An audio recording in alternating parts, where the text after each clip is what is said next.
Perhaps time for one question before we go on to Brent Bailey. Anyone?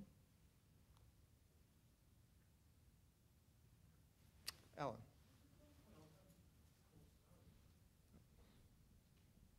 Just to add one point to that very fascinating presentation, which might develop it, which is that there is an opportunity cost associated with not employing non-guard labour. And this is particularly important when we now have 86% of employees in the USA work in the service sector. And that's a very long-term trend in all major economies, including China, actually. A lot of people don't know this, but employment in manufacturing in China is decreasing. It's the service industry employment that's rising. Now, service industries are typically human.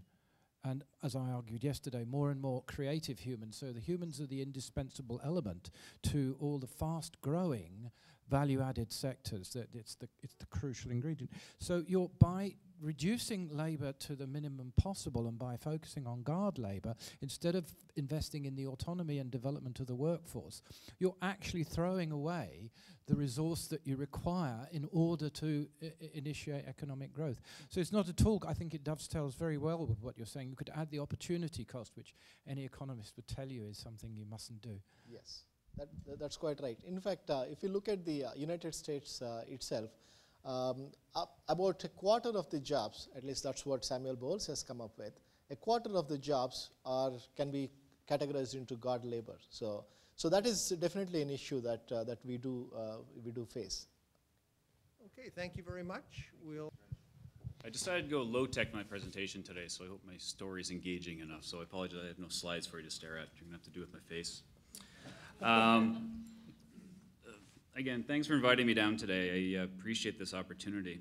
When I was asked to be part of this panel, I started doing a little bit of research, as I think we all had to in order to get up here. But I did read The Spirit Level by Richard Wilkinson, which has been referenced several times throughout this presentation. Actually, his TED Talk was playing as you walked in. And was fascinated by the research, and I think what he's done is it supports what most of us, I think, assume to be true, and that is the greater the economic inequality in a community, the worse the community seems to do on that index of health and social problems, which he referenced, sort of that level of trust, life expectancy, imprisonment rates, and the children's education performance. The piece I found most fascinating was that it was true when looking inside a community independent of its overall wealth. It's the level of inequality that seemed to matter the most. Most might say that the work of a community foundation puts us in a unique position, connecting donors to charitable organizations in need of funding. Or using Wilkinson's words, connecting the top 20% to organizations serving the bottom 20% in our community.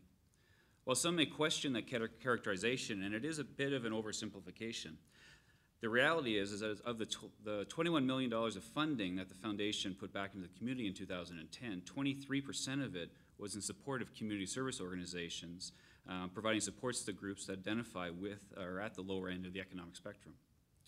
In fact, another 23% was also focused on educational programs, mostly scholarships, designed to help students that otherwise would not be able to attend post-secondary school.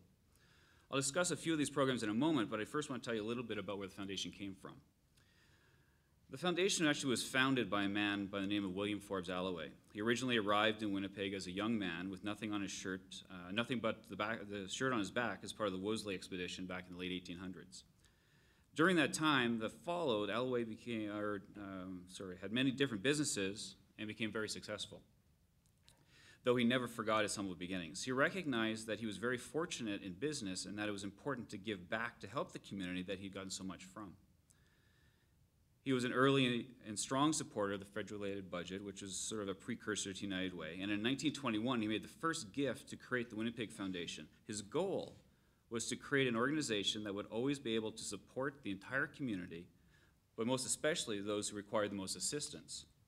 Things have changed very much since that time, but the one thing it has not is the foundation's dedication to its vision of a Winnipeg where community life flourishes. After 90 years of working in our community, this vision is just as important today as it was when Alloway made his first gift, perhaps even more so.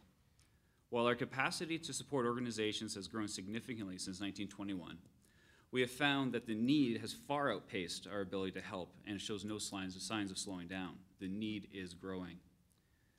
Today, we are seeing the dollar values requested increase each year. Our community partners are experiencing a growth in need for services they offer and are having trouble scaling up to compensate. We received 1,093 requests for funding last year, up from 902 in the previous year, with community service organizations like daycares, food programs, and boys and girls clubs accounting for over 1/3 of these requests, almost 350 of them, in fact. While we do our best to give some supports to many worthwhile projects as we can, there are simply too many to get to all of them. Of all the requests the Foundation received last year, we are only able to fund half of the dollars requested, which has been our average for the last decade. Manitoba still has the 3rd highest percentage of population assisted by food banks, with 50% of its clients being children living in food insecure households.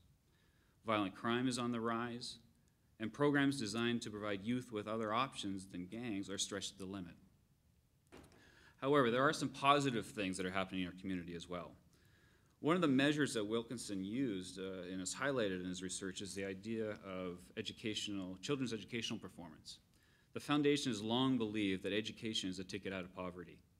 And there are many examples that show that by bringing together the public and private sectors, we can achieve more than we ever could on our own. This is one way that we've been able to engage with business leaders in helping to address this issue of economic inequality. The first example I wanted to share actually is something called the You Can Do It Awards program. This initiative came out of a partnership between the Winnipeg School Division, the Winnipeg Foundation, Manitoba Advanced Education, and the Winnipeg Poverty Reduction Council. We recognize that there are many challenges and barriers that discourage youth from low-income families to go on to post-secondary education, things like inadequate grades, lack of information and awareness on making best decisions about higher education, lack of confidence, self-esteem, absence of parental guidance, and of course financial restraints. This program was designed to help students overcome some of those financial constraints. The goal is to create 320 individual awards annually, each worth $1,000. A student could potentially earn an award in each year from grades 5 through to grade 12, resulting in a total award of $8,000. Each award is funded by a combination of dollars from the Winnipeg Foundation, the province of Manitoba, local businesses, and individual donors. Awards are based on a number of criteria that encourage students to achieve good grades, attend classes, demonstrate hard work, volunteerism in the community. And these monies are held in trust for them should they decide to go for school, and at which time they can tap into that, and we certainly will help with the tuition. Another example of this, led by the Business Council of Manitoba, is the Aboriginal Education Awards. The Business Council of Manitoba was formed in 1998 and is a cross-section of CEOs of larger Manitoba-based companies. The Council's goal is to make Manitoba a preferred place to live, work, and invest. These scholarships are available to status, non-status, Métis, and Inuit students who are attending Manitoba University and community colleges. The scholarships are for 1 year, $3,000 per year for university, $1,500 for community college, and recipients can reapply year over year for continued support. But what's really neat is each of the scholarship recipients actually also receive summer employment from one of the member businesses, member of the councils. In the first year, this program received more than 120 applications and awarded 74 scholarships. The Government of Canada and the province of Manitoba are matching funding partners up to a maximum of $150,000 per year. In the past decade, this program has grown to see over 1,118 students receive awards to the tune of over $2.8 million. As Manitobans, we're very privileged to live in a generous province, or the most generous province in Canada. Each year when Statistics Canada releases the numbers, Manitoba is always at the top for percentage of tax filers claiming charitable contributions. In fact, it was 26.3% in 2009. And of those who give, Manitobans give the highest percentage of what they have, and by a wide margin, and that's about at 1% of our incomes.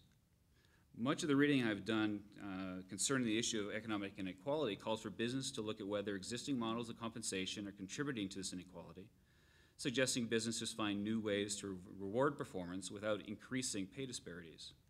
Some have even suggested that big business philanthropists as Gates or Buffett are best positioned to engage the Occupy movement in a dialogue trying to find common ground.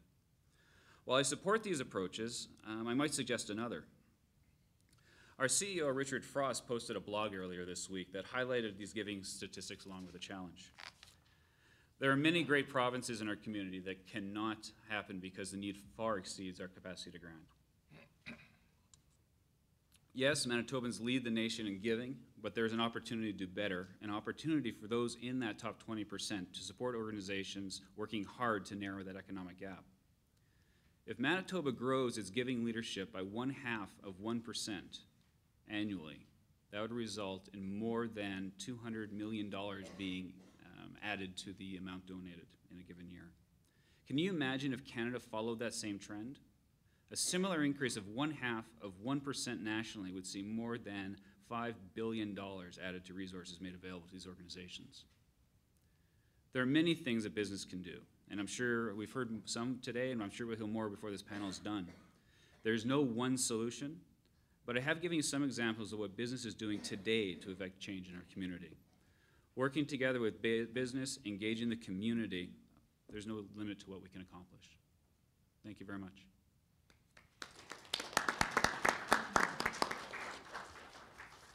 Is there a question for Brent before we continue on to Rick Workman? I'm just struck by the number 1,093 as opposed to 902. That's over a 20% jump. And there could be a lot of reasons, but I think one of them could be related to what we're talking about here. I would certainly agree with that, absolutely. Quick question before we turn it over to Rick. Oh, Rakesh, right behind you.